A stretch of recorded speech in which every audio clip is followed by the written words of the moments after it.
ಮಿತ್ರರೇ, ನಾನಿವತ್ತು ಭರತನಾಟ್ಯ ಶಾಸ್ತ್ರ ಯಾವ ರೀತಿಯಾಗಿ ಹೇಗೆ ಮಿಸ್ಲೀಡ್ ಆಗ್ತಿದೆ ಮತ್ತು ಅದು ತನ್ನ ಅಂತಸತ್ವವನ್ನು ಯಾಕೆ ಕಳ್ಕೊಳ್ತಿದೆ ಅನ್ನೋದ್ರ ಬಗ್ಗೆ ಈ ವಿಡಿಯೋದಲ್ಲಿ ಹೇಳೋ ಪ್ರಯತ್ನ ಮಾಡ್ತಾಯಿದ್ದೀನಿ.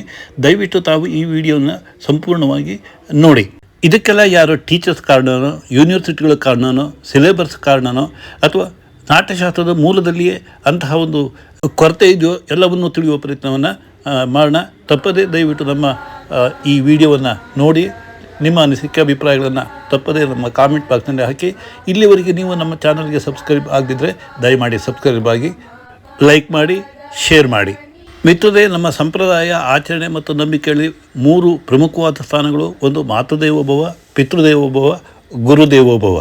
ಈ 3 ಸ್ಥಾನಗಳಿಗೆ ನಮ್ಮಲ್ಲಿ ಬಹಳ ಪ್ರಮುಖವಾದ ಸ್ಥಾನ ನಮ್ಮ ಭಾರತೀಯ ಸಂಪ್ರದಾಯ, ಸಂಸ್ಕೃತಿ, ಆಚರಣೆಯಲ್ಲಿ ಇದೆ. ಆದರೆ ಇದು ಪಾಶ್ಚಿಮಾತ್ಯ ಸಂಸ್ಕೃತಿಯಲ್ಲಿ ಇಲ್ಲ.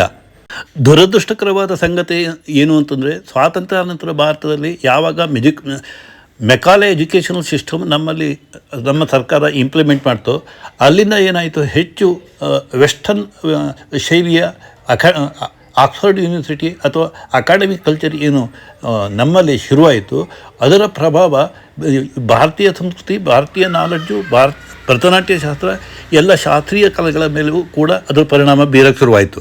ಇವತ್ತಿನ ಸಾಕಷ್ಟು ಟೀಚರ್ಸ್ಗಳಿಗೆ, ಭರತನಾಟ್ಯ ಹೇಳಿಕೊಳ್ಳುವಂಥವರಿಗೆ, ಇವರಿಗೆ ಎಲ್ಲರೂ ಕೂಡ ಈ ಮೆಕಾಲೆ ಸಿಸ್ಟಮ್ ಎಜುಕೇಷನ್ನ ಪ್ರಭಾವದಿಂದ ಅದೇ ಶೈಲಿಯಲ್ಲಿ ಇವತ್ತು ನಾಟ್ಯಶಾಸ್ತ್ರವನ್ನು ಆ ಸಿಲೆಬಸ್ ಪ್ರಕಾರ ಆ ಥರದಲ್ಲಿ ಅಕಾಡೆಮಿಕ್ ಮಾದರಿಯಲ್ಲಿ ಟೀಚ್ ಮಾಡ್ತಿರೋದು ಬಹಳ ದುರಂತದ ವಿಷಯ. ನಮ್ಮ ನಾಟ್ಯಶಾಸ್ತ್ರದ ಟೀಚಿಂಗ್ ಅನ್ನುವಂಥದ್ದು ಗುರು ಪರಂಪರೆ. ಅದು ಶಾಸ್ತ್ರಬದ್ಧವಾಗಿ ಪರಿಪೂರ್ಣವಾದ ಟ್ರೈನಿಂಗ್ ಏನು ಮಾಡಬೇಕಾಗತ್ತೆ ಅದನ್ನು ಮಾಡಬೇಕು. ನೀವು ಒಂದು ಸಿಲೆಬಸ್ ಆಧಾರದ ಸೀಮಿತವಾಗಿ ನೀವು ನಾಟ್ಯಶಾಸ್ತ್ರವನ್ನು ಟೀಚ್ ಮಾಡಿದರೆ ಸಿಲೆಬಸ್ ಟೀಚಿಂಗ್ ಆಗುತ್ತೆ. ನಾವು ಪರಿಪೂರ್ಣವಾದ ನಾಟ್ಯಶಾಸ್ತ್ರದ ನಾಲೆಡ್ಜ್ ಅವ್ರಿಗೆ ಬರೋಕ್ಕೆ ಚಾನ್ಸಸ್ಸೇ ಇಲ್ಲ. ನಾವು ಅದನ್ನು ಅಭ್ಯಾಸ ಮಾಡಿಸ್ತಾ ಇದ್ದೀವಿ, ಅದು ಡೇಂಜರಸ್ಸು. ಸಾಕಷ್ಟು ಮಂದಿ ಏನು ಮಾಡ್ತಾರೆ ಅಂದರೆ, ಪರಿಪೂರ್ಣವಾಗಿ ನಾಟ್ಯಶಾಸ್ತ್ರದ ಬಗ್ಗೆ ತಿಳ್ಕೊಳ್ಳದೆ ಭರತನಾಟ್ಯವನ್ನು ಹೇಳ್ಕೊಡ್ತಾರೆ, ಅವರು ಭರತನಾಟ್ಯವನ್ನು ಟೀಚ್ ಮಾಡ್ತೇವೆ. ಅದು ಏನಾಗುತ್ತೆ ಅಂತಂದರೆ, ಅದರ ಪರಿಣಾಮ ಪರಂಪರೆ ಹಾಗೆ ಮುಂದುವರಿಯುವಂಥ ಒಂದು ಅಪಾಯ ಜಾಸ್ತಿ ಇರುತ್ತೆ. ನಾವು ಭರತನಾಟ್ಯಂ ಟೀಚ್ ಮಾಡ್ತೀವಿ ಅಂತ ಪೋಸ್ ಕೊಟ್ಟು ಸಾಕಷ್ಟು ಮಕ್ಕಳನ್ನು ಸೇರಿಸ್ಕೊಂಡು ಒಂದು ಕಮರ್ಷಿಯಲೈಸ್ ಮಾಡಿಕೊಂಡು ಅದನ್ನು ಶೋ ಪ್ರಕಾರದಲ್ಲಿ ಮಾಡ್ಕೊಂಡು ಹೋಗುವಂತಹ ಒಂದು ಡೇಂಜರ್ಸ್ ವಿಧಾನ ಇದೆಯಲ್ಲ, ಈ ಅಪಾಯ ಇವತ್ತು ಭರತನಾಟ್ಯ ಶಾಸ್ತ್ರಕ್ಕೆ ದೊಡ್ಡ ಧಕ್ಕೆಯನ್ನು ತಂದಿದೆ ಅಂತಲೇ ಹೇಳ್ಬೋದು. ನಾಟ್ಯಶಾಸ್ತ್ರ ಅನ್ನೋದು ಅದೊಂದು ಯಜ್ಞ, ಅದೊಂದು ಯಾಗ, ಅದೊಂದು ಶಾಸ್ತ್ರ. ಅದನ್ನು ಆ ಶಾಸ್ತ್ರೀಯವಾಗಿಯೇ ನಾವು ಟೀಚ್ ಕಲಿಸುವಂಥದ್ದು ಬಹಳ ಮುಖ್ಯ. ಸಾಕಷ್ಟು ಖಾಸಗಿ ಸ್ಕೂಲುಗಳ ವ್ಯಾಪಾರೀಕರಣದ ಮನೋಭಾವ ಏನಿದೆ, ಅದೇ ಮನಸ್ಥಿತಿಯನ್ನು ಬಳಸಿಕೊಂಡು ನಮ್ಮಲ್ಲಿ ಇವತ್ತು ಶಾಸ್ತ್ರೀಯ ಕಲೆಗೂ ಅಂಟಿದೆ ಅನ್ನೋದೇ ದೊಡ್ಡ ಬೇಸರದ ವಿಷಯ. ಮೆಕಾಲೆ ಉದ್ದೇಶ ಏನಾಗಿತ್ತು, ಬ್ರಿಟಿಷ್ ಉದ್ದೇಶ ಏನಾಗಿತ್ತು, ಈ ಇಂಡಿಯನ್ ಟ್ರೆಡಿಷನನ್ನು, ಇಂಡಿಯನ್ ಎಜುಕೇಷನ್ ಸಿಸ್ಟಮ್ನ, ಇಂಡಿಯನ್ ನಾಲೆಡ್ಜನ್ನು ಡಿಮರಲೈಸ್ ಮಾಡೋದು ಮತ್ತು ಅದನ್ನು ಸ್ಮ್ಯಾಶ್ ಮಾಡೋದು. ಇವತ್ತು ಎಜುಕೇಷನ್ ಸಿಸ್ಟಮ್ ಮಾಡ್ತಿರೋಂಥದ್ದು ರೀತಿ ಏನು, ಅದೇ ಆಗ್ತಿದೆ. ಇವತ್ತು ಅದನ್ನೇ ಬೆಳೆಸ್ತಿದ್ದಾರೆ. ಅದು ಈ ಶಾಸ್ತ್ರೀಯ ಟೀಚಿಂಗಿಗೂ ಕೂಡ ಅದರ ಬೆಳವಣಿಗೆನೇ ಆಗ್ತಿರೋದು ನೋವಿನ ಸಂಗತಿ. ಒಬ್ಬ ಗುರು ಆಕಾಶದ ಕಡೆ ಬೆರಳು ತೋರಿಸಿ ನೋಡು ಅಂತ ಹೇಳ್ತಾನೆ.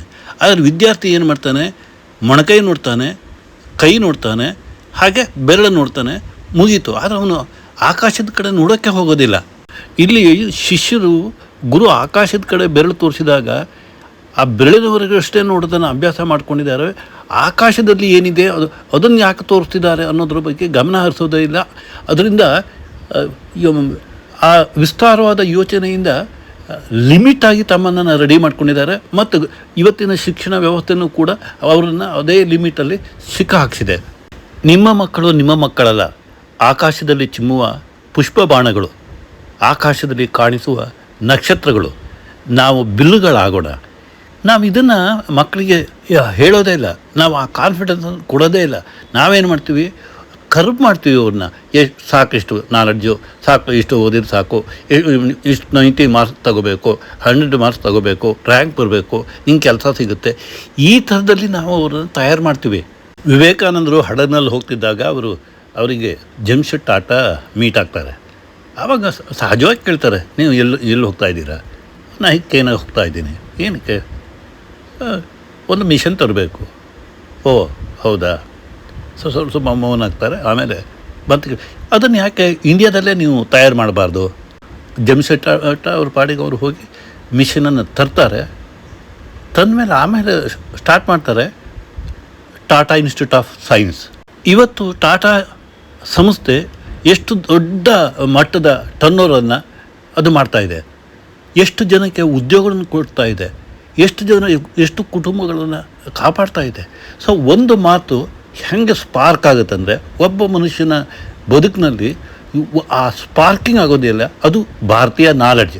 ಡಾನ್ಸ್ ಇರಲಿ, ಸಂಗೀತ ಇರಲಿ, ಅಥವಾ ಇನ್ನೊಂದು ಯಾವುದೇ ಇರಲಿ, ಯಾವುದೇ ವಿಷಯದಲ್ಲಿ ಆ ಗುರು ಮತ್ತು ಶಿಷ್ಯರ ನಡುವೆ ಆಗೋ ಆ ಸ್ಪಾರ್ಕಿಂಗಿಗೆ ಅದಕ್ಕೆ ವೆಯ್ಟ್ ಮಾಡಬೇಕು. ಆವಾಗಲೇ ಒಂದು ಜ್ಞಾನ ಸಿಗೋದು, ಮತ್ತು ಅದರ ಆಳ ಸಿಗೋದು, ಮತ್ತು ಅದು ವಿಸ್ತಾರ ಆಗೋದು.